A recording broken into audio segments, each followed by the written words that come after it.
नाज़रीन, आप देख रहे हैं प्रोग्राम एक्सपर्ट्स। मैं हूं दुआ जमील। आज के पैनल का हिस्सा हैं अयाज खान साहब, आमिर इलियास राना साहब, फैसल हुसैन साहब, ब्रिगेडियर रिटायर हारिस नवाज साहब, डॉक्टर आमिर लियाकत हुसैन साहब और मोहम्मद इलियास साहब। बढ़ते हैं पहले बड़े सवाल की तरफ और आज हम सबसे पहले बात कर रहे हैं अफगानिस्तान की। तो हर गुजरते दिन के साथ अफगानिस्तान की सूरत हाल संगीन हो रही है। तालिबान ने शदीद लड़ाई के बाद गुज़श्ता 3 दिनों में 3 सूबाई दारुल-हुकूमत कंदूज, सरेपुल और तालकान पर कब्जा कर लिया है, जबकि मज़ार शरीफ पर भी कब्जे का दावा किया जा रहा है। अफगानिस्तान की इस बदअमनी का इल्ज़ाम पाकिस्तान पर लगाया जा रहा है। हालांकि अफगानिस्तान की सूरत हाल से पाकिस्तान सबसे ज़्यादा मुतासिर हुआ। अफगानिस्तान की वजह से पाकिस्तान को दहशतगर्दी का सामना करना पड़ा और इस दहशतगर्दी में पाकिस्तान ने 70,000 से ज़्यादा जानों की कुर्बानियाँ दी। $1 अरब से ज़्यादा मुआशी नुकसान बर्दाश्त किया, जबकि पाकिस्तान 40 साल से 30 लाख तकरीबन अफगान मुहाजिरीन की बेहतरीन मेज़बानी कर रहा है। पाकिस्तान ने अफगानिस्तान में अमन के लिए दोहा मुआहदे में भी अहम किरदार अदा किया, जिसका पूरी दुनिया एतराफ़ कर रही है। लेकिन इसके बावजूद अफगान हुकूमत और भारत पाकिस्तान के खिलाफ साजिशों में मसरूफ़ हैं। अफगान हुकूमत की जानिब से बेबुनियाद इल्ज़ामात लगाए जा रहे हैं, जबकि भारत अक़वाम मुत्तहिदा की सिक्योरिटी काउंसिल को ज़ाती मफाद के लिए इस्तेमाल करने लगा है। अफगानिस्तान की मौजूदा सूरत हाल पर सिक्योरिटी काउंसिल का इजलास बुलाया गया। शिरकत की दरख्वास्त के बावजूद पाकिस्तान को इजलास में नहीं बुलाया गया और पाकिस्तान के खिलाफ झूठे बयानिए को आगे बढ़ाने के लिए मुखालफिन को मौका फराहम किया जा रहा है, जिस पर पाकिस्तान ने शदीद तशवीश का इजहार करते हुए इसे आलमी कवानीन की खिलाफ वर्जी करार दे दिया है। इसी हवाले से हमारा पहला और बड़ा सवाल है, ब्रिगेडियर साहब, मैं आपसे आगाज़ करी हूँ। पाकिस्तान को अफगान बदअमनी का जिम्मेदार ठहराने की साजिश, आपके ख्याल में अब ये भारत की जो सिफारती जाहिरियत है इसका तोड़ कैसे मुमकिन है? देखें, तो आप बात यह है कि इसमें इट्स नॉट ओनली इंडिया, ये एक बहुत बड़ी ट्रायंगल बनी हुई है जिसमें ख़ास तौर पे USA, इंडिया और उसके बाद अफगान गवर्नमेंट को और इंडिया को आगे किया हुआ एक्चुअली बिहार जो उनकी स्ट्रेंथ मूव कर रहा है वो इट्स USA। अगर अमेरिका अफगानिस्तान में अमन चाहता था तो क्या उनको रात की तारीकी में बगराम एयरपोर्ट से इस तरह निकल के जाना चाहिए था? क्या उनकी फ़र्ज़ नहीं था कि अगर आप 2 दहाइयों तक वहाँ पर आप रहे हैं तो वहाँ पर एक सिविल इंटरम गवर्नमेंट बनाते, एथनिक बैलेंस, और उसके बाद इक़्तिदार मुंतकिल करके आप जाते ताकि लड़ाई झगड़ी में और झगड़ा न हो। इसका मतलब ये है। और फिर सेकंड ये है कि जो भी अफगान गवर्नमेंट पाकिस्तान के खिलाफ बोल रही हैं, क्या अमेरिका के वो कंट्रोल में नहीं है, रिमोटली कंट्रोल में, मीन्स के अमेरिकन की मर्जी सब कुछ हो रहा है। अमेरिका जाते हुए वहाँ पर सारे एमुनिशन, उनको सब कुछ, जो नॉर्दर्न अलायंस के लोग हैं, रसीद दोस्तों और दूसरी अफगान खुद को देकर गए हैं, इंडियन वेपन एमुनिशन वहाँ पर जा रहा है। That means they don't want peace in Afghanistan, लेकिन पाकिस्तान को ब्लेम करना चाहते हैं। इसलिए बदनीयती इस्लामी में भी आप देखेंगे कि पाकिस्तान एक हमसाया मुल्क है, इतना हमने उनके साथ पीस प्रोसेस में उनका हिस्सा हाथ बताया, मदद किया, और सलामती क्वेश्चन काउंसिल की उसको बुलाया नहीं गया। इससे आप अंदाजा लगाएं कि ये कितनी बड़ी खतरनाक खेल खेली जा रही है। इसलिए अगर अफगानिस्तान में अमन हो जाता है तो सेंट्रल एशिया पाकिस्तान के साथ CPEC तक कनेक्टिविटी हो जाएगी, उनकी तजारत हो जाएगी, रशिया को रास्ता मिल जाएगा, हमारे बलूचिस्तान में अमन हो जाएगा, क्योंकि इंडिया अफगानिस्तान में रॉ ऑपरेट नहीं कर सकेगी, ना कि तालिबान कुछ कर सकेगी। हमारा CPEC मनसूबा कामयाब हो जाएगा, हम इकनॉमिक तरक्की कर लेंगे। धीरे धीरे जितनी खाना जंगी है, जितनी लड़ाई वहाँ पर है, उतना ही इंडियन रॉ, दाइश, TPP सब मिलके पाकिस्तान में प्रॉब्लम करेंगे। उसके बाद सेंट्रल एशिया के रास्ते बंद हो जाएंगे। ये प्रॉब्लम है जिसकी वजह से ये सारी ग्रैंड गेम खेली जा रही है। Target is Pakistan. I think we have understand, इसको हमें सोच समझ प्लान करके लिए प्लानिंग करनी चाहिए। जी आमिर साहब। देखिए जी, ये जितनी संजीदगी का मामला है, हम उसमें बच्चों वाला खेल खेल रहे हैं। हुकूमत और हिज़्ब इख्तिलाफ यानी सारा पाकिस्तान मिल के एक होना चाहिए और सबको एतमाद में ले कर इस मामले पे चलना चाहिए। हो क्या रहा है कि यहाँ हम डोमेस्टिकली इतने बुरी तरह आपस में लड़ रहे हैं और बाहर से दुश्मन हमें चाहता भी यही है कि हम इसी तरह लड़ते रहें। आप ये देखें कि इंडिया की, चाहे हम बड़े खुश हों अपने तय कि जी $1 बिलियन की इन्वेस्टमेंट अफ़गानिस्तान में ज़ाया हो गई, लेकिन वो अफ़गान हुकूमत ज़ुबान किसकी बोल रही है? आप अमेरिका कहें, आप इंडिया कहें, वो सब कुछ पाकिस्तान के ख़िलाफ़ जहर उगल रही हैं और कोई सुनने के लिए तैयार नहीं। सलामती कौंसिल में हमारे साथ रशिया और चाइना मौजूद थे, ना तो हम उनके ज़रिए अपना टाइम करवा सके। देखिए ना, पाकिस्तान के वोट से ही इंडिया इस वक्त सिक्योरिटी काउंसिल का मेंबर बना है और 1 महीने की उसकी सदारत है, जिसमें ये इजलास भी हो गया। हमें कोशिश यही करनी चाहिए थी कि जो हमारे साथ इस वक्त चल रहे हैं, चाइना और रशिया स्पेशली, अफ़गानिस्तान के अंदर तो ईरान भी है और पाकिस्तान, हम मिलकर तकरीबन 4 ममालिक एक सी पॉलिसी पे चल रहे हैं।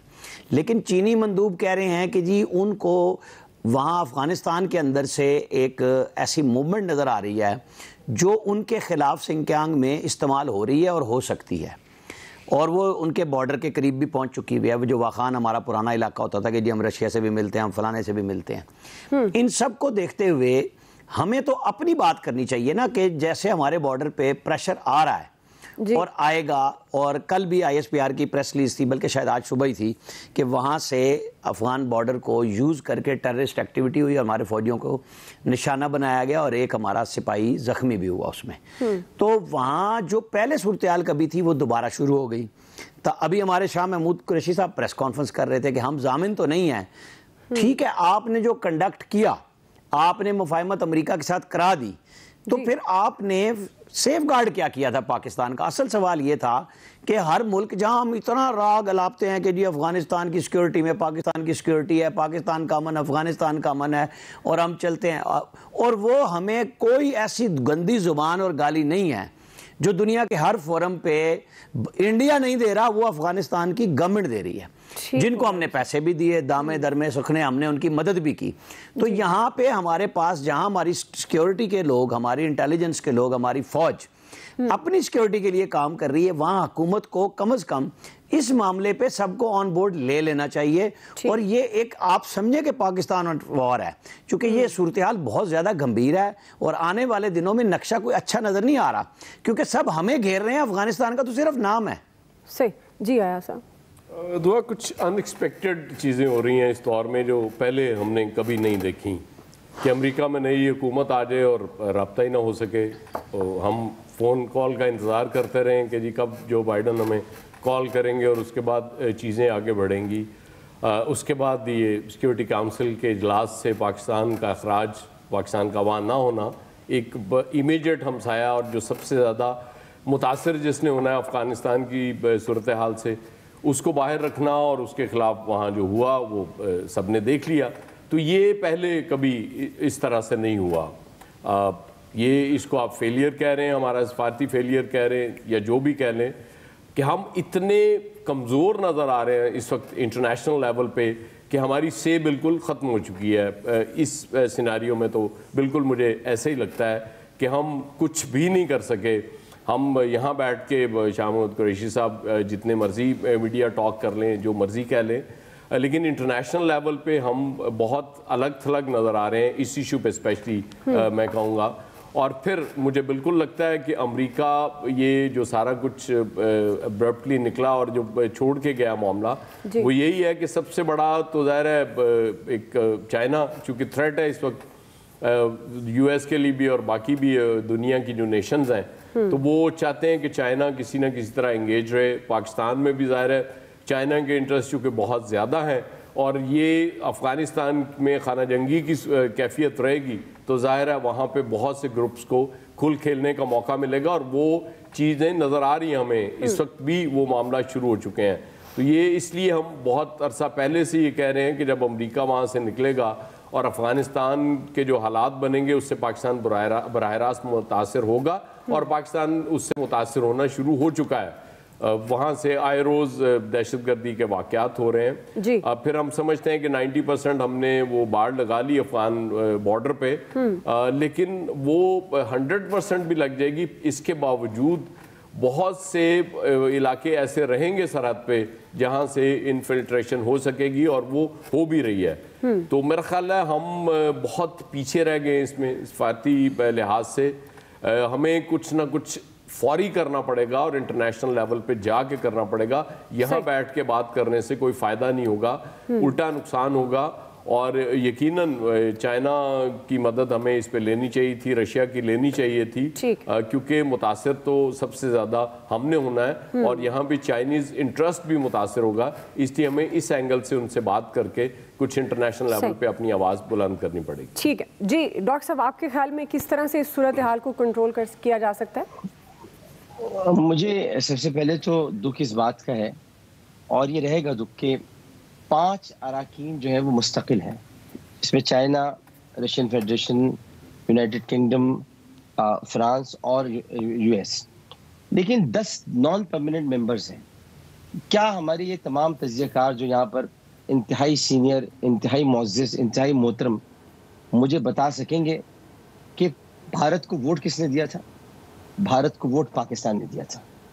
पाकिस्तान ने भारत को 10 नॉन परमानेंट मेंबर्स में शामिल कराया। ये कौन सी खारजा पॉलिसी है जनाब? इसको कौन सी खारजा पॉलिसी आप कहेंगे? भारत का तो असर रसूख वैसे ही आ गया ना। 10 नॉन परमानेंट मेंबर्स में वो शामिल है, तो क्या एस्टोनिया और दीगर जो ममालिक है, नाइजर है, नाइजीरिया है, उसके अलावा नॉर्वे है, क्या भारत के उनसे ताल्लुकात नहीं है? क्या भारत के यूनाइटेड स्टेट्स के साथ आजकल ताल्लुकात बेहतर नहीं है? क्या हमने रशिया को और चाइना को बिल्कुल जूते की नोक पे नहीं रखा हुआ? क्या हम उनसे बात नहीं कर सकते? हमने कुछ नहीं किया। हमारी ये कमजोर खारजा पॉलिसी है और हर वक्त हम OIC का जिक्र करते रहते हैं। OIC का तो मतलब ही है OIC, मतलब उसका तो मतलब ही यही। तो OIC से तो कुछ भी नहीं होगा।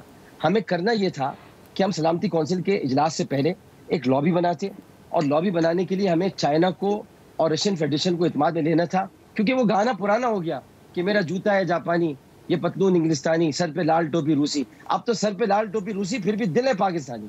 अब तो पाकिस्तानी दिल है। तो जब दिल पाकिस्तानी है, रशियन फेडरेशन के साथ दिल मिलता है, उनसे बात हो रही है, चाइना हमारा दोस्त है, हमारी यहाँ पर, मैं अयाज भाई से कुल्ली तौर पर इत्तेफाक करूंगा कि हमारे यहाँ पर एक कमजोर खारजा पॉलिसी है जो नजर आ रही है और जिसकी वजह से हम वहां पर लॉबिंग नहीं कर सके। लॉबिंग न करने की वजह से भारत को मौका मिला और भारत को वोट देने वाले हमें, ये हम ना भूले कि हमने भारत को यहाँ तक पहुंचाया है। अगर हम वोट न देते भारत को तो भारत यहाँ तक नहीं पहुंचता। 2022 तक भारत सलामती काउंसिल में नॉन परमानेंट मेंबर की हैसियत से बैठा है।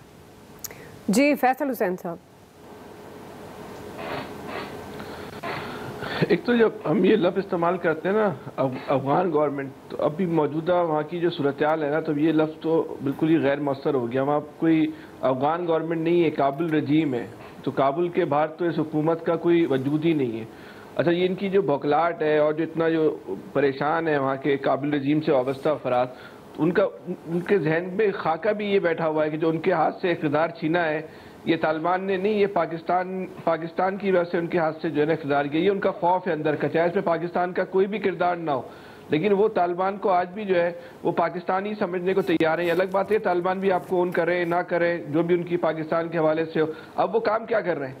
अब वो हिंदुस्तान की और इंडिया की मदद से पाकिस्तान के खिलाफ सोशल मीडिया की एक भरपूर उन्होंने कैंपेन लॉन्च की। अब उनके पास इसके अलावा तो कुछ बचा नहीं।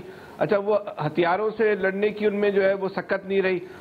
तालिबान का वो कहीं जो है मुकाबला नहीं कर पा रहे, तो दीगर सूबों के वाबस्ता जो सरकर्दा लोग हैं वो भी अपनी जगह छोड़ के आके या तो अफगानिस्तान से फरार हो रहे हैं या काबुल में जाके जो है वो पनाह ले रहे हैं। तो अब उनके पास एक ही रास्ता बचा है कि सारा मलबा जो है वो पाकिस्तान पे गिराओ और उसके लिए वो इंडिया उनके लिए मामलत का किरदार अदा कर रहा है, माविन का किरदार अदा कर रहा है। अभी सिर्फ सोशल मीडिया पे प्रोपेगेंडा हो रहा है, इतनी शिद्दत से प्रोपेगेंडा हो रहा है कि पूरी दुनिया जो है प्रोपेगेंडे के जेर असर हो गई है। अच्छा, इसमें हमारी नाकामी क्या है? उसके का जवाबी रिएक्शन जो है हम उस तरह नहीं दे पा रहे जिस तरह जो है हमें देना चाहिए। मिसाल के तौर पर पाकिस्तान में जितनी भी लसानी बुनियादों पर, फ़िरक़ावाराना बुनियादों पे या मजहबी बुनियादों पे जितनी भी दहशतगर्दी हुई है वो तो सिर्फ और सिर्फ अफगानिस्तान और भारत से ही बैठ के जो है वो दहशतगर्दी को सिर्फ कंट्रोल नहीं किया गया, बल्कि वहाँ उसकी सारी मास्टर प्लानिंग से लेके दहशतगर्दों की तरबियत तक और उनके बाद में पनाहगाह तक, ये दोनों मस्कन तो ये भारत और अफगानिस्तान ही थे। फिर हम किस बात की जो है वजाहतें कर रहे हैं? हमें दहशतगर्द तो इस खित्ते के असल जो है अफगानिस्तान की हुकूमत और भारत है। हम क्यों मजलूम बन के अपने आप को जो है इतनी कमजोर पोजीशन पे लेके जा रहे हैं? हमें भी जो है वो डंके की चोट पे जो है अपना मौक़िफ़ इख्तियार करना चाहिए। और ये बातें करना कि हमारे पास अमेरिका के भी अलावा ऑप्शन है, तो ये कोई मुनासिब बात नहीं है। जब हम ये कहते हैं ना खारजा पॉलिसी हमारी कमजोर है, मजबूत है, कमजोर मजबूत उनकी होती है, इनकी खारजा पॉलिसी होती है। हमारी खारजा पॉलिसी तो हमें नजर ही नहीं आ रही। जी इलियास सर। ये बिल्कुल ठीक है कि खारजा पॉलिसी देखने में नहीं आई। अगर इनको पता था कि सलामती कौंसिल का इजलास हो रहा है तो इसके लिए पहले लॉबिंग करते, जैसे डॉक्टर साहब ने कहा, या साहब ने कहा कि लॉबिंग करते पाकिस्तान को अपने दोस्त ममालिक के पास जाना चाहिए था, ताकि सलामती कौंसिल भरपूर तरीके से किरदार अदा किया जाता पाकिस्तान का, क्योंकि पाकिस्तान खिते में बड़ा अहम है, क्योंकि अफ़गानिस्तान के साथ उसका जुड़ी हुई सरहदें, और उस सरहदों जुड़ी होने की वजह से ही देख लें जो भी दहशत गर्दी हो रही है, जो भी आज तक जितने भी पिछले चंद सालों से देख लें वहीं से होती है दहशत गर्दी। और भारत भी जो है दहशत गर्दी के लिए अफ़गान सरहद को इस्तेमाल करता है, और बगैर उस सरजमीन को इस्तेमाल करके पाकिस्तान में जो भी अफरा तफरी और दहशत गर्दी फैलाई, इधर से फैलाई। अब भारत ने उधर बड़ी इन्वेस्टमेंट की, अब भारत की उधर की अफ़गान हुकूमत उनकी ज़ुबान नहीं बोलेगी तो फिर किसकी ज़ुबान बोलेगी? वो तो सारी जो भी प्रोपेगेंडा किया जा रहा है पाकिस्तान के ख़िलाफ़ किया जा रहा है। इसके लिए गवर्नमेंट को चाहिए कि फ्रंट फुट पर आके इनका करना चाहिए कि ये नहीं कि न्यूट्रल होकर बैठे रहें, ना कोई खारजा पॉलिसी बनाए, ना कोई ऐसी बात की जाए। जो भी काम करने लगते हैं अफ़गान गवर्नमेंट तो मानती नहीं है।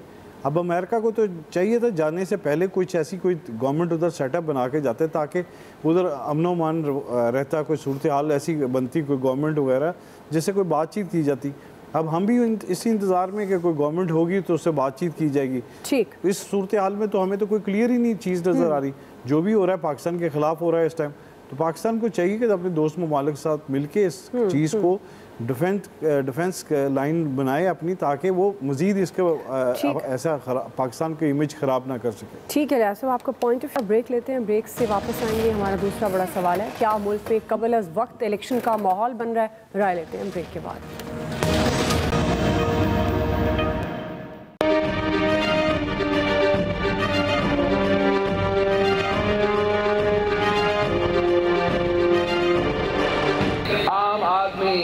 पहचान चुके हैं कि तब्दीली का असल चेहरा तारीखी महंगाई है, तब्दीली का असल चेहरा तारीखी गुर्बत है। आने वाले आम इंतखाबात में हम पूरे मुल्क में, मगर खास तौर पे यहाँ बलोचिस्तान में, हम पाकिस्तान पीपल्स पार्टी का हुकूमत बनाएंगे।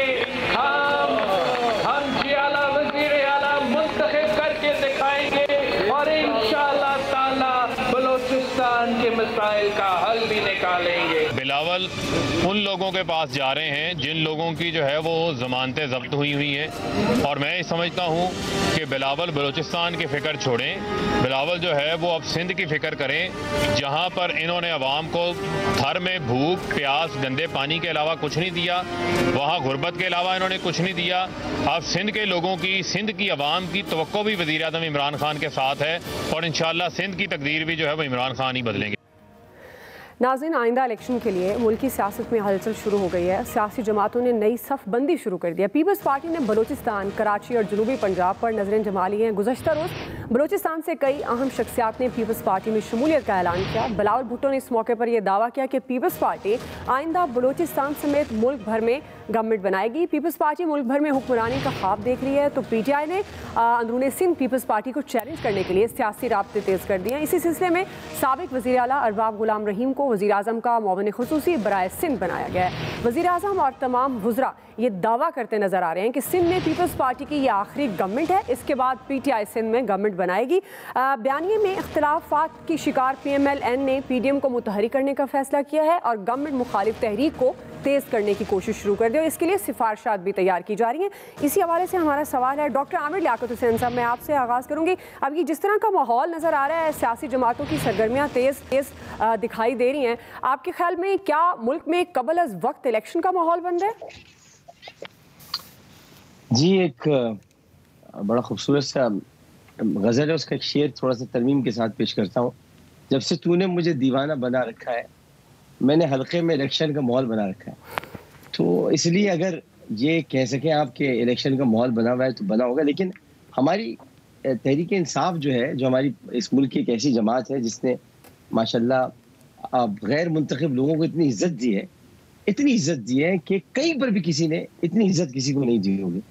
तो जो जमानत जब्त करने की बात हो रही है, अरबाब गुलाम रहीम साहब की तो जमानत ही नहीं है कि वो कब तक रहेंगे और कब तक चले जाएंगे।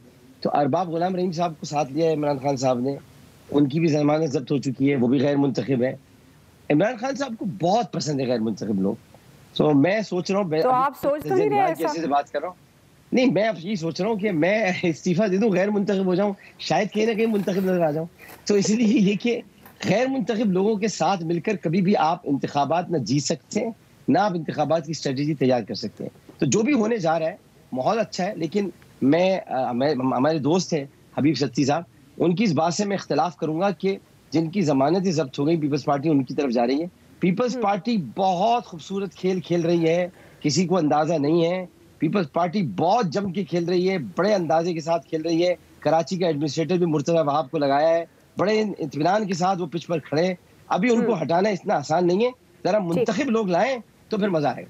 सही जी है सर। डॉक्टर साहब को चाहिए कि प्राइम मिनिस्टर साहब वहाँ जा रहे हैं कराची, तो इनसे बात कर लें, तो बड़े जरूरी उन्हीं को लेने जा रहा हूँ मैं, उनको लेने जा रहा हूँ। बस तो फिर तो डॉक्टर साहब गाली मुक गई ना, आप लेने जा रहे हैं तो उनसे बात भी करें, उनसे कहें कि खान साहब अगर गैर मुंतखब लोगों को ही आपने देने हैं ओहदे तो बता दें हमें, हम भी गैर मुंतखब हो जाते हैं, हमें मुंतखब होने का क्या फ़ायदा, फिर इतनी मेहनत भी करनी पड़ती है, इतने वोट भी लेने पड़ते हैं। अच्छा, मुझे नहीं लग रहा कि कोई इलेक्शन का माहौल बन रहा है अभी। इलेक्शन मुझे ऐसे ही लगता है कि वक्त पे होंगे। हाँ, पीपल्स पार्टी अलबत्ता जरदारी साहब को अगर कोई मौका मिल गया खेलने का तो शायद वो बलूचिस्तान में खेल जाएं। कोशिशें ज़ाहिर है सबको करनी चाहिए, लेकिन मुझे ये समझ नहीं आ रही कि पीटीआई इस अंदरूनी सिंध माहौल बनाने जा रही है।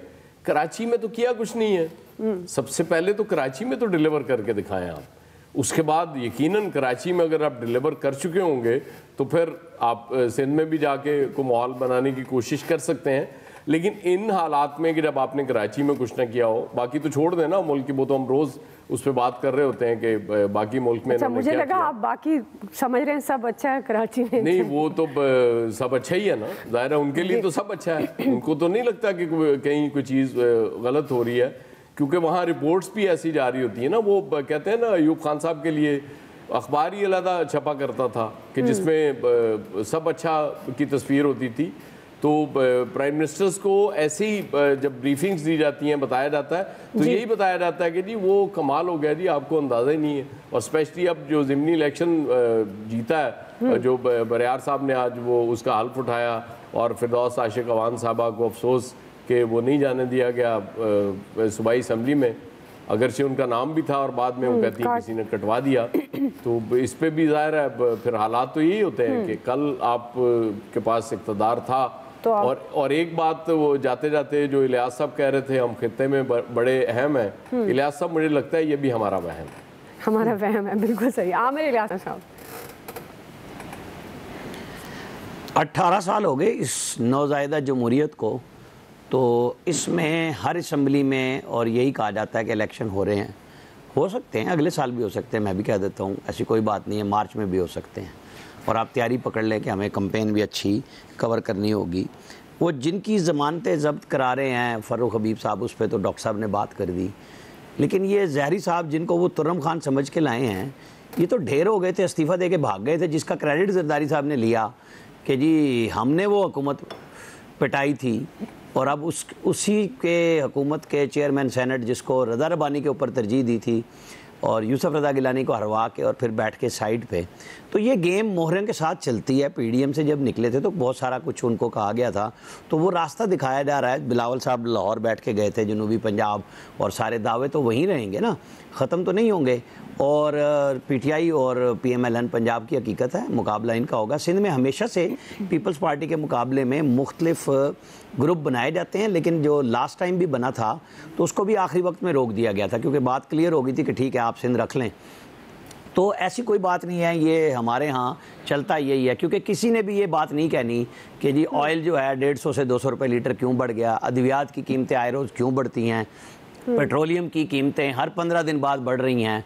मेरा आज सवाल बहरहाल ब्रिगेडियर साहब से है, अगर वो जवाब देना चाहें, कि 30 जून के बाद से अब तक उनको बजट में, चूँकि खासी आपने भी तारीफ़ की थी क्योंकि खुशनुमा अल्फाज में वो बजट तरीन साहब ने पेश किया था, कि वो कैसा फ़ील हो रहा है हर ज़मींदार को, हर इंडस्ट्रियलिस्ट को, हर आम पाकिस्तानी को, कि वो रोज़ाना की बुनियाद पे हमारी ठुकाई हो रही है और प्रॉपरली हो रही है। जी फैसल हुसैन साहब,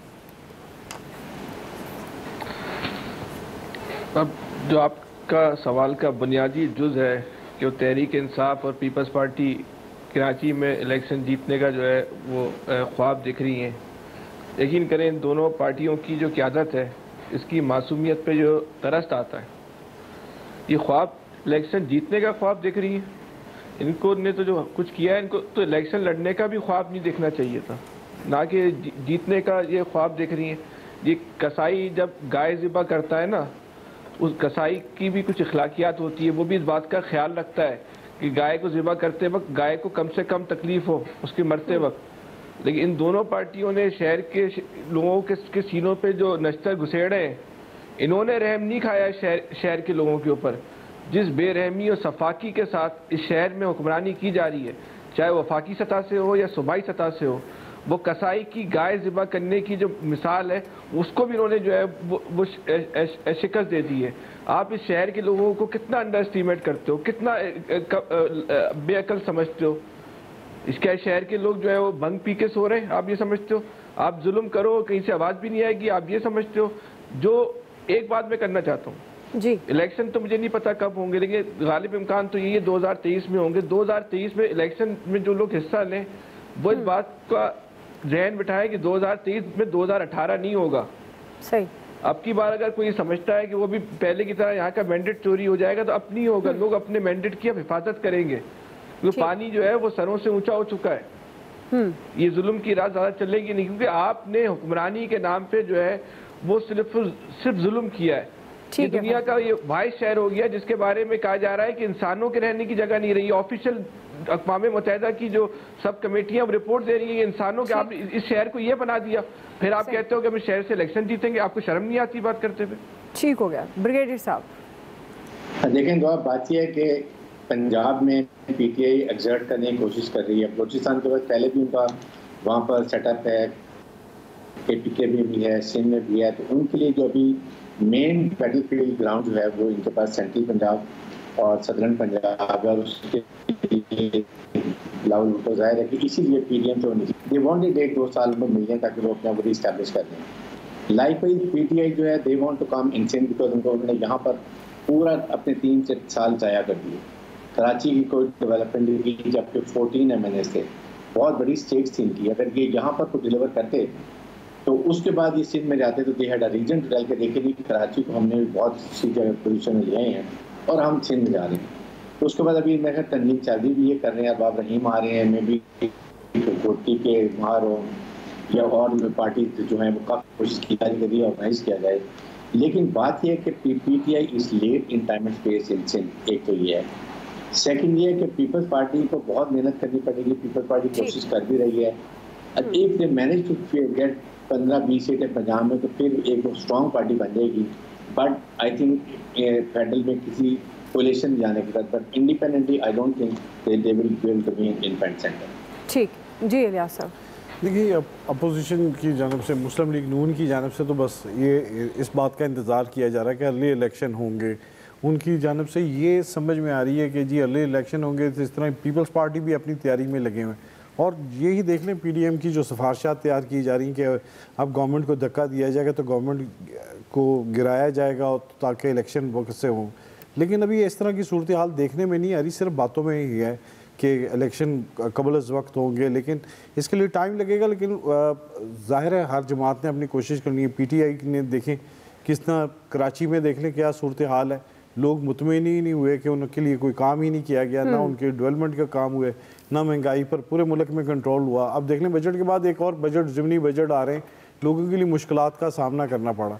तो यही सूरत हाल रही तो फिर PTI के लिए तो मुश्किल होगा। लोगों के ये नहीं कि ज़िमनी इलेक्शन में अगर जीत जाते हैं तो इसके बाद आम इंतखाबात में कोई सूरत हाल दूसरी होगी। लोगों ने ज़ाहिर देखना है, अपनी जेब देखनी है, अपनी सूरत हाल देखनी, मुश्किलात देखनी है। बिल्कुल सही। तो ज़ाहिर है गवर्नमेंट के पास भी टाइम है, गवर्नमेंट भी उसको बेहतर करने की कोशिश करेगी कि ताकि मैनेज किया जाए इलेक्शन जो आम इंतखाबात आ रहे हैं उससे पहले बेहतर कर दी जाए। तमाम जो है जमातें अपनी कोशिश करेंगी।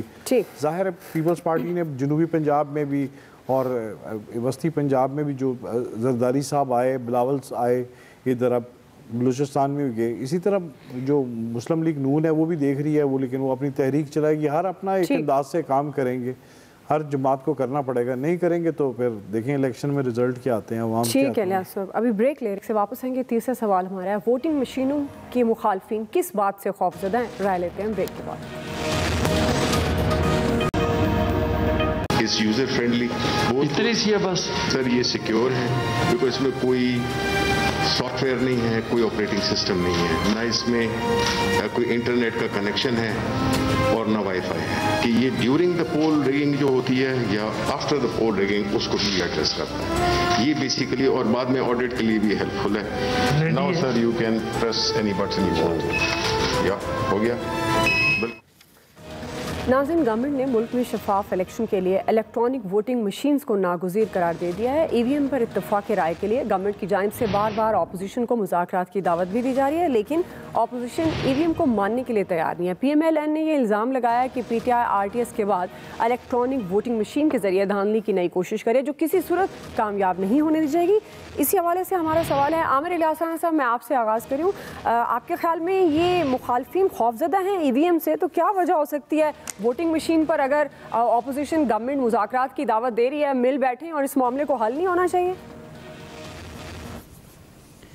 गवर्नमेंट की दावत आपके और हमारे ज़रिए है, जहां दावत होनी चाहिए वहां नहीं है, नंबर 1। नंबर 2, ऑर्डिनेंस की मुद्दत ख़त्म होने जा रही है और भाग रहे हैं, दौड़ रहे हैं। उस वक्त से इलेक्शन कमीशन कह रहा है कि आप जो भी मशीन है जो अब आई है सामने मंजर आम पे, कि इसकी मैसिव चेकिंग होनी चाहिए, फिर हम कोई राय दे सकेंगे कि क्या है। आपको मैं छोटी सी मिसाल दे दूं, पहले लोग तस्बीह के दाने गिनते थे, पढ़ते थे 33 दफ़ा और 34 दफ़ा, और कलमा पढ़ते थे, और फिर अब डिजिटल सी वो इस तरह की आ गई कि आप बटन दबाते रहते हैं, और अगर आप तस्बीह छोड़ जाएं और बच्चे के हाथ लग जाए तो वो 100 का 1000 हो जाता है। ये इसी तरह की मशीन है जिसमें बटन दबाएंगे 100 के 1000 हो जाएंगे। कौन ऑडिट कराएगा? जीतने वाले का रिजल्ट अनाउंस हो जाएगा और फिर चेक करते रहेंगे आप बैठ के। बस कहानी इतनी की है फिलहाल, बाकी ये चेकिंग कराएं, देखें, पता चलेगा। अभी तो जो वजारत है वो दावे कर करके बमुश्किल अब मशीन लेके आई है, जिसके ऊपर सदर साहब उनका अपना ट्विटर हम करके गायब हो रहा है। तो ये क्या काउंट करेंगे किसी चीज़ को? जी आया सर। अच्छा, वो ट्विटर तो उनके बेटे क्यों कहते हैं वो जेब में था, उससे हो गया। बहरहाल असल बात वही है कि अगर आपने ये काम करना था तो बहुत पहले से इस पे ग्राउंड वर्क शुरू करना चाहिए था। लोगों को ये बताना चाहिए था कि देखें जी हम ये लाना चाह रहे हैं, अपोजिशन को दावत दी जा चुकी होनी चाहिए थी। एक प्रेशर बिल्ड करते आप अपोजिशन पे, और फिर लोगों से ये कहते हैं कि ये देखें जी ये नहीं चाहते कि इस मुल्क में शफाफ इलेक्शन हो, ये सबसे खप डालते हैं, लेकिन वो आपने काम किया नहीं। अब आप चाह रहे हैं कि जी आखिरी वक्त पे अपोजिशन मान जाए, अपोजिशन नहीं मानेगी, इसी सिस्टम के तहत इलेक्शन होंगे, फिर यही धांधली के इल्ज़ामात होंगे और बस ये सब चलता रहे। सही जी इलियास साहब। देखिए, इस बारे में बिल्कुल इसी तरह था कि इसको बताने से पहले अपोजिशन को लाते, पहले मुज़ाकरात करते, बातचीत उनको समझाते और इस तरह करते। अब तो वो अपोजिशन वाले नहीं आ रहे, ना इनकी बात सुन रहे हैं। तो इलेक्शन के लिए जो सूरत है, प्राइम मिनिस्टर साहब चाहते हैं कि साफ और शफाफ इलेक्शन हो, तो वो इस मशीन के ज़रिए ही होंगे। अब इस मशीन को लाने के लिए मुल्क भर में जब आम इंतखाबात के लिए इतनी बड़ी इन्वेस्टमेंट की भी ज़रूरत है, वो बताएं वो किस तरह आएगी, क्या सूरत हाल है और कि किस तरह चलेगी, इसमें शफाफियत कैसी है, ये सारी चीज़ें बताना पड़ेंगी। क्योंकि अब तो ये भी सवाल है कि इस मशीन से शफाफ इलेक्शन हो सकते हैं या नहीं। जी ब्रिगेडियर साहब। देखें, तो अब बात यह है कि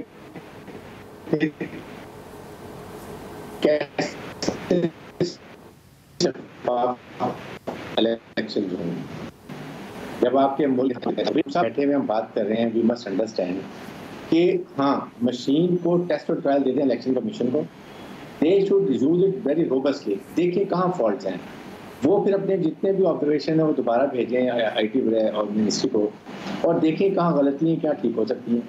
उसके बाद जब ये फुल प्रूफ हो जाए, जहाँ जैसे कह रहे हैं 1 के बजाय 3 सिफर लग जाएंगे, वो गलतियाँ देखें, जो भी देखनी है, वट एवर टेक्निकली इसको बिल्कुल उलट पुलट कर दें, और जब सेटिस्फाई हों then the answer is electronic voting machine.